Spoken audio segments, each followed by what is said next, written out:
this week we're going to be plowing ahead and doing 2 chapters together.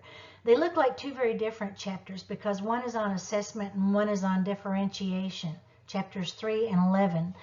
But you'll actually see me talk about how the 2 go hand in hand. I wish they were actually right together in the book. Pages 70 to 74 in your book, if you will read that, is a story about Mrs. McNeil, and she's assessing her first graders. It's the second quarter of their first grade year, and she's trying to make sure that she is maintaining a running knowledge of her own on what their reading levels are. And at the very beginning, on page, if you will look on page 71, she's been running different assessments on them, and she is testing things like their knowledge of high frequency words. We'll be talking about high frequency words here in just a second. The 100 high frequency words that all first graders should know, and at the time of the assessments, she's trying to make sure that they know 75 out of 100 of them. And she's also checking their ability to write words when she's kind of doing a words I know test, when she's trying to see in 10 minutes how many words that they can successfully write without copying from classroom charts and such. With all of that, think about it. She's not just using the reading to assess where they are, she's also using writing. Again, I say reading instruction and writing instruction always go hand in hand. But throughout these pages, 70 to 74, she's using books from their reading groups, and she's doing a running record on them. And it has a really good chart of a running record for you to look at on page 72.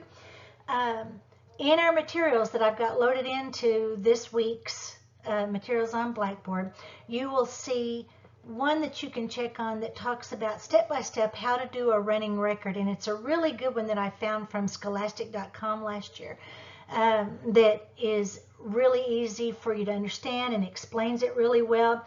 You'll also see a demo clip of a teacher doing a running record with a 6-year-old, and I hope you'll take a look at that, because running record is just kind of standard practice with young children to kind of see where they are, especially anywhere from the kindergarten through 3rd grade ages. And she's also doing the writing, as I mentioned earlier. She's doing the timed words. She's having them use a response journal where she's using a rubric to assess what they have in their response journals. She's using dictated sentences in here, checking their word knowledge and their spelling. She's using reading, writing, and spelling to get a reading level on her students. And if you will look at the last paragraph of this story on page 74, it talks about grading Ethan's, the little boy that she's assessing, literacy achievement. She says, having collected and analyzed these data, you have to put all of that data together so that you really and truly know where your students are. Mrs. McNeil completes Ethan's report card. Her students receive separate number grades in reading, writing, and spelling. The grades range from 1, not meeting grade level standards, to 4, exceeding standards. Ethan receives a 3 in reading, writing, and spelling. A score of 3 means that he's meeting grade level standards, even though his reading level is higher. His dependence on visual cues and his weak comprehension keep him at the 3rd level in reading. As I mentioned before, everything that you are putting together for your students and you're assessing them, and it's really important that you do, is what is going to drive your instruction. So many teachers just depend on, this week I'm doing this story, and next week I'm doing that story, and next week I'm doing that story, and they just plow on through, regardless of whether or not their students are getting anything out of it. And your assessment drives your instruction. Assessment drives instruction. You have to get that down. You have to understand that you do not just continue to move on. You have to assess where your students are and decide whether or not they are ready to move on. And we'll continue talking about this as we go through. When we're talking about assessment, a lot of people think of assessment and evaluation as being the very same thing, but it's really not. Back in 2010, 10 years ago, there was a study done by Risco and Walker Dollhouse, and they urged teachers to stop thinking of assessment as just being a like multiple choice test or just being a one and done reading assessment. They said that they needed to broaden and look at like multimodal ways. You'll hear that word over and again, like in language arts, and you'll hear it again in diagnosis of reading and so forth. But they urge teachers to look at multimodal ways to assess their students. And they said that they wanted students to participate in both reading and writing, in and out of school, as a matter of fact, and looking at how they use literacy or I would call that literacy strategies in order to read print and digital things that students read. They said to even look at the way that the students collaborate with classmates. They said to look at all the ways that students demonstrate learning. And there are two things about assessment um, and evaluation that kind of differentiates them. There's that word again, differentiate. Assessment is formative. It's ongoing. It's something that you should be doing every day. Even their work samples, everything that your students do is considered or can be considered assessment. You've got to be paying attention. Don't give them work for busy work. Give them work that helps you assess whether or not they are learning what you are teaching. And then evaluation, that is summative.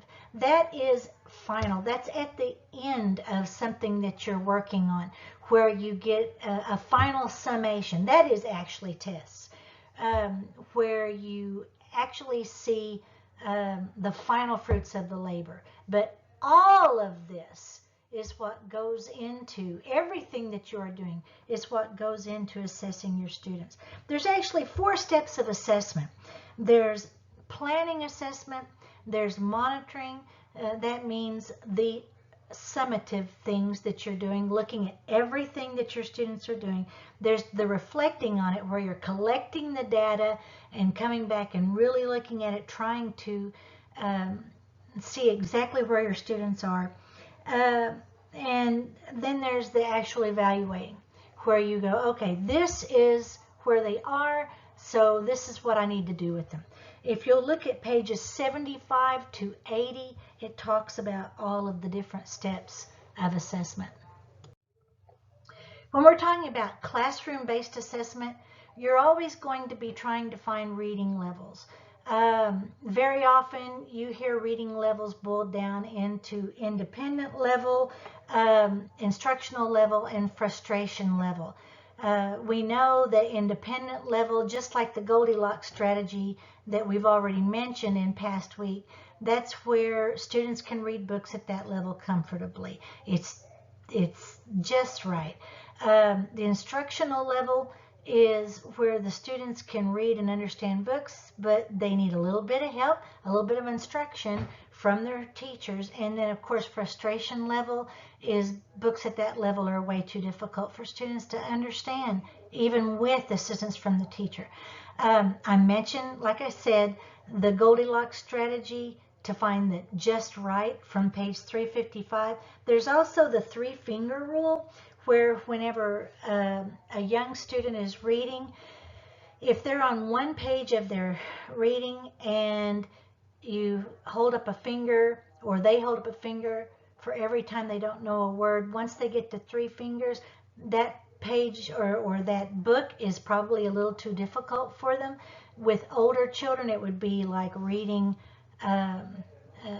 a part out of a book, maybe a couple of paragraphs, and once they get to 5 fingers, if they're reading through that and they get to 5 fingers of too difficult words, it's too hard. That also talks about the Fry readability level on page 82, and there's an assessment chart on page 87 that I really would like for you to look back at. Whenever we're talking about the 4 steps of assessment, when we're talking about planning, again, there are questions to ask that kind of go with the planning stage of assessing on page 75 that I'd like for you to keep in mind.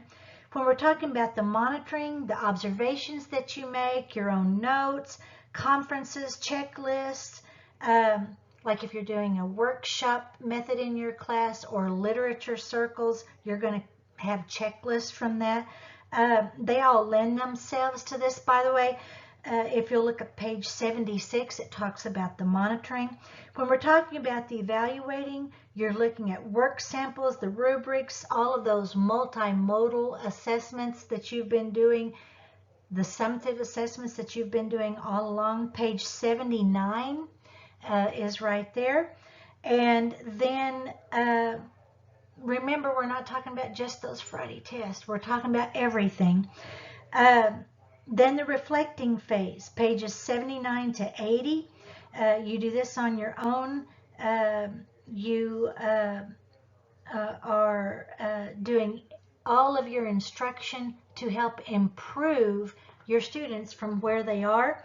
By the way, those generating rubrics that might be difficult for teachers at first whenever you're doing those summative assessments and you need little rubrics to kind of follow along to check off to see what your students are doing. There's a real good suggestion for generating rubrics online on page 78, if you'll go back to that. And there is a chart on page 80 of your book that is all about ways to assess students' learning that I really wish you would take a look at. When we're talking about leveled books, we're talking about using Lexile grade bands, and I've got a handout that I'm going to be giving you when you're in your face-to-face classes this week. But look at page 84, and it will give you a good idea about Lexile grade bands. The Lexile framework for reading, that was developed to help not just teachers, but parents also to find books that match their children's reading level. If you go to www.lexile.com, you can find everything you want to know about Lexile and leveled books. The one that I'm going to be giving you is going to have about every different kind of leveling that you could possibly want, and the Fountas and Pinnell leveling that we'll talk about whenever I give it to you also matches up with the Saravallo strategies when it's telling you what level they're on in the Saravallo strategies book that we're going to be using.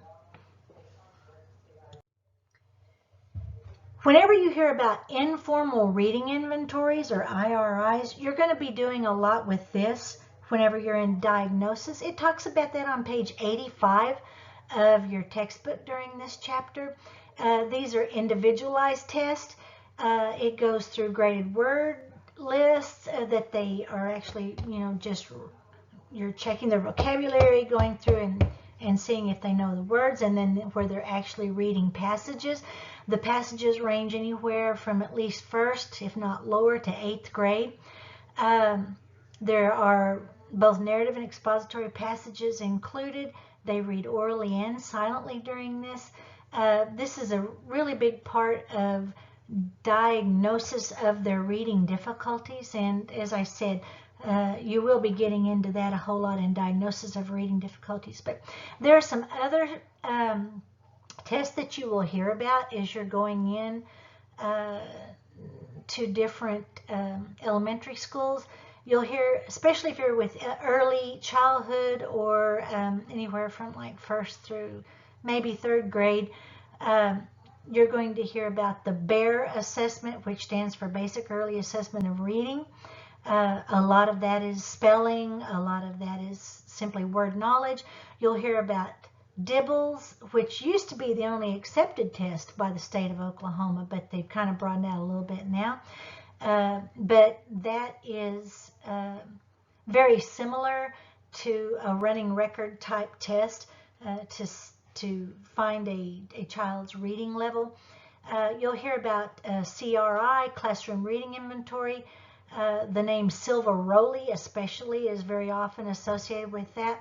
The STAR reading assessment is what you'll see done more often than not, simply because it's done on the computer and it's an easy way of doing it. Used to, the state wouldn't even think about accepting that because they said it was not always that accurate, but it is accepted by the state of Oklahoma now. Anyway, when in doubt, where to find information on informal reading inventories, look at page, I think it's somewhere around page 88 maybe in your book. I'd have to go through. Yes, when in doubt, begin on page 88 in your book, and it talks there all about informal reading inventories. When you're doing running records, there's a lot about that on page 86. You'll be doing these in diagnosis. You'll see the video, as I said, and how to in this week's materials on Blackboard. There's very particular steps that you take in doing a running record. We're going to even try to do a little bit with this in class. The student reads the text aloud. As the student reads, as I got right here, the teacher's actually making check marks. You'll see that in the video on words that are read correctly. Or there's also the miscue analysis of exactly what to use. You see that in the video too, of when they have to tell the child, gets a T on the top of what the word is, or if they have previously told the child what the word is, but then the child is able to self-correct later on, there'd be like a T slash and then a check mark to show that the kid got it. If you will read through the how-to on Blackboard and actually look at the video, you'll have a little bit better understanding of what we're doing whenever we're talking about it in class. Another way of assessing your students is using portfolios. Pages 89 to 91 goes into assessing ELL's literacy, for example, even with using portfolios. The kids, with this, it's going to be actually a running track of progress all year long. They are ways, different rubrics out there of assessing like proficient, struggling, ELLs and so forth. It talks about this in your book. But whenever you're doing portfolios, it's really a good way of assessing the students because they feel a little bit more ownership of their work. You're having them even put their work in their own portfolio. That's what I'm talking about when they feel more ownership. It is an excellent thing to pull out whenever you have parent-teacher conference to show this is where they were, this is what they're moving into now. And at the end of the school year even, it's an awesome way of letting the students look and actually go, wow, I got really smart this year. I really came a long way. It's really important to include the student in how they did on things. In the video clip in your materials on this teacher doing the running record with the 6-year-old, the teacher goes back and has this, even a 6-year-old, look at all the check marks. And what did I say the check marks meant? And the little girl says, well, those are the words I got right. It's important to let students in on how they are doing so that they do feel that you're trying to talk to them about this is why we're doing this, is so that you will get better. And using portfolios to keep running checkup their work is a really good way of doing that too. When we're talking about tests, we also have to talk about high stakes testing. There's a lot on page 93 of how to prepare your students for high stakes testing. You may be in a non-testing grade, but ever so often when the new tests come out, they have schools field test the tests, and even those non-testing grades will be doing the high stakes testing. They do pilot programs with school, and then everybody gets tested. So really and truly, you kind of need to have a working knowledge of how to prepare students, even if you're in a non-testing year, for those high stakes tests. But there are certain measures as a teacher. I've got them written in here. Plus, as I mentioned, page 93, where you can talk about covering those high stakes testing. Test taking strategies is something that you need to work with kids, no matter whether they're in testing grade or not. Kids need to learn that those little things, like you read the entire question first, or you look for those key words in the question, or you read all the choices before you choose an answer. Answer the easier questions first and make a real light mark so that you can go back to the ones you're not sure of. Even sticking with that first answer. That's what we even tell you whenever you're doing the certification test. If something hits you strongly at first, that's more than likely that is the answer.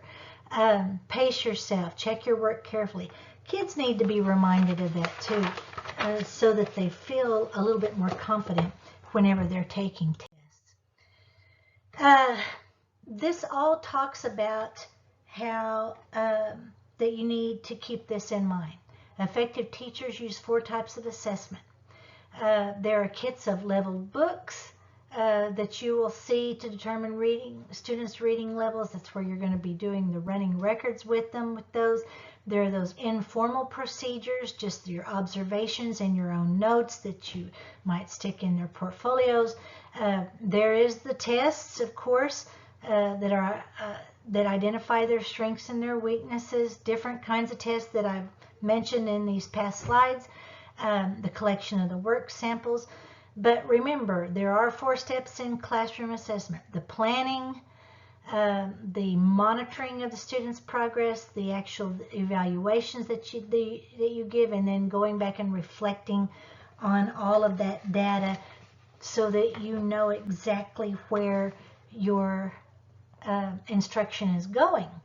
And when you are taking all of that data and figuring out where your instruction is going, that is when you are differentiating your instruction. And that's why I put these 2 chapters together, is because the way that you differentiate is by taking all of the data from your assessment of the students and deciding which direction that you're going in. Whenever you're talking about differentiating in instruction and reading and writing, you're going to be reading a lot about that on pages 366 to 370 in your books.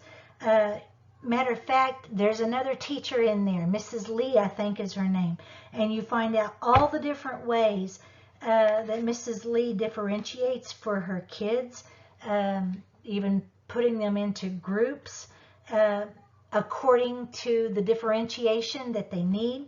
Should all students be given the same assignment, or should teachers create different assignments for different students? It depends on how widely your students vary. And more often than not, in those elementary grades, they are going to vary so widely that you do have to give different things to different students. Think about it. Should all students be graded in the same manner? Absolutely not. There are 3 different ways that you differentiate. Remember these for your certification test. You differentiate the content because you're going to be the knowledge, the strategies, the skills that the students are expected to learn from what you're doing. That's the content.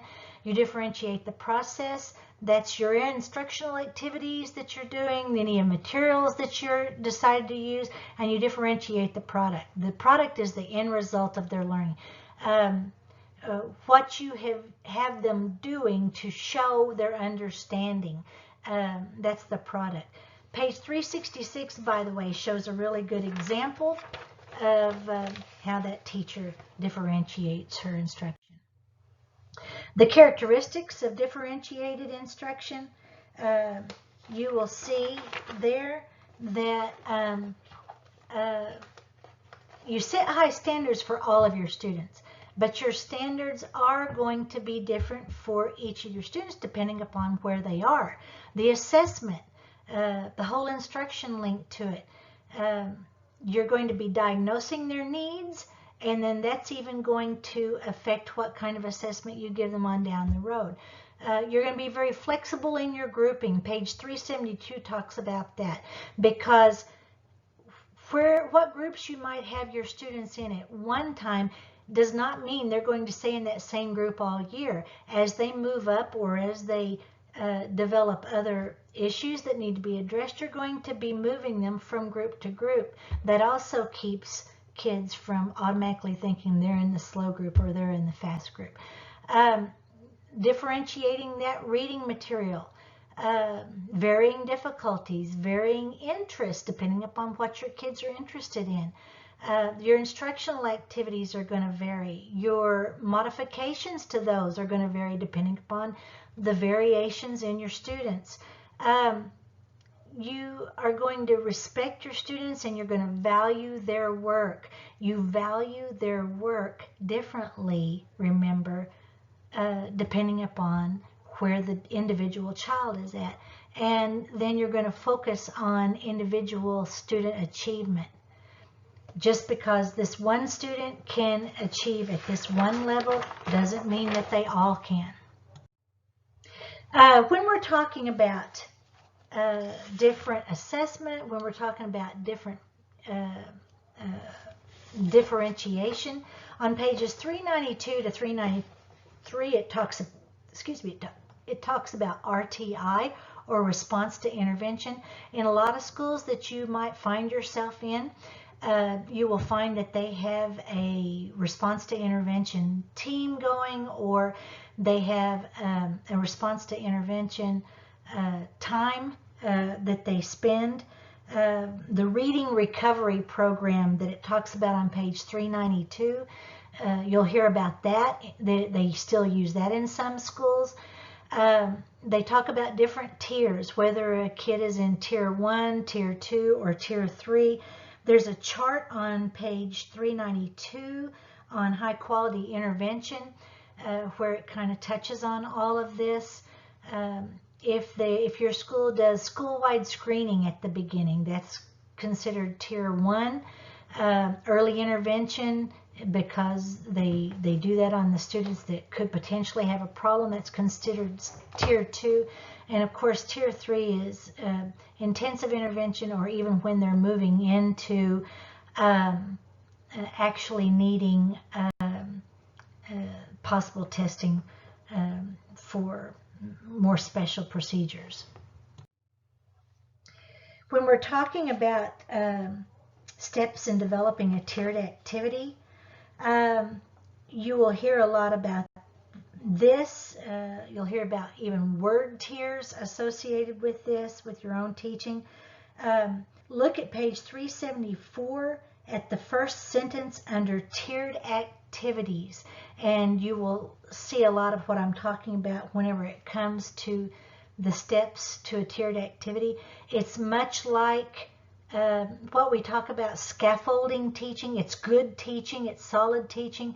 You tier your activities in such a way that your different students, with their different areas that they're needing help in, will help them up one peg at a time, one rung in a ladder at a time, helping them with their different difficulties. You might keep pages 374 to 376 in mind there, where it talks a lot about all of these different tiers. It also talks about working with struggling students there, and that would be where you are enhancing your literacy development, because you do this tiered instruction to help pull up those struggling students. When you're working with struggling students, you are differentiating their instruction. You're differentiating the materials that you use. Remember all the different ways that you differentiate instruction. You are seeking professional development, that lifelong learning on your own, to help you with the areas that you're not very sure of. If you do find yourself lucky enough to be in elementary school with a literacy coach, you are collaborating with that person to help your students. Everything from pages 384 to 389 in your textbook is all about working with struggling students. 10 pages worth. Talking about using that guided reading that we've already been discussing. How to group. How to build literacy centers. There's a really good chart on page 377 on that. Any of the other ways that we've even already touched on. Remember all that vocabulary, the teacher vocabulary I kept trying to throw at you at the very beginning of the semester, is all a part of what helps you with your struggling students. And there is a chart on page 386 to 387 that helps you with your struggling readers. And there's a lot on pages 388 to 389 that is good information that will help you with your struggling writers. Please, please, please read these 2 chapters, because these are absolutely the meat and potatoes of what you're going to be doing. These 2 chapters are what absolutely is all about your instruction. The assessment is what drives your instruction. Your instruction is built on how you differentiate to help meet all the needs of all of your students. I hope you take a look at all the material I've got loaded into these weeks. See you later.